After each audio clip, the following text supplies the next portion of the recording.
তৃণমূলকে পিছন থেকে ছুরি মারছে কুণাল ঘোষ। তৃণমূলের হয়ে বেভিশনের কাজ করছে কুণাল ঘোষ, এমনই বিস্ফোরক মন্তব্য করলেন এক নেতা। সম্প্রতি বরানগর উপনির্বাচনকে কেন্দ্র করে শোরগোল রাজ্য রাজনীতি। ভোট ময়দানের লড়াই জোরদার, আর এবার তার মধ্যেই ভোট যুদ্ধকে কেন্দ্র করে অন্য লড়াইয়ে নামল যুযুধান দুই শিবির।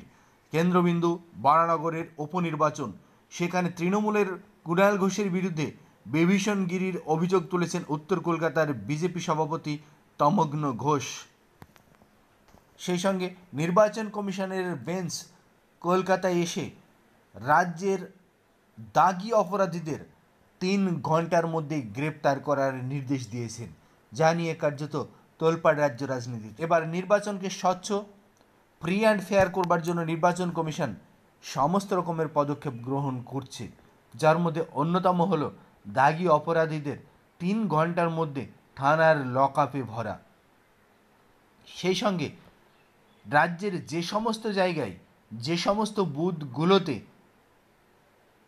নির্বিঘ্নে ভোট সম্ভব হয়নি, অর্থাৎ পঞ্চায়েত ভোটে অশান্তি তৈরি হয়েছে, সন্ত্রাস হয়েছে, সেই সমস্ত বুথ এরিয়ার বা সেই সমস্ত বুথের তথ্য ও পরিসংখ্যান দ্রুত কেন্দ্রীয় নির্বাচন কমিশনের হাতে জমা দেওয়ার নির্দেশ দেওয়া হয়েছে।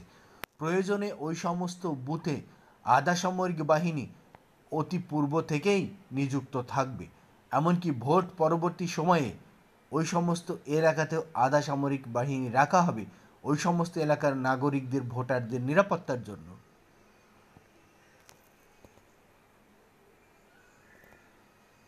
নির্বাচন কমিশনের এই ঘোষণায় কার্যত চুল ছিঁড়ছে তৃণমূল।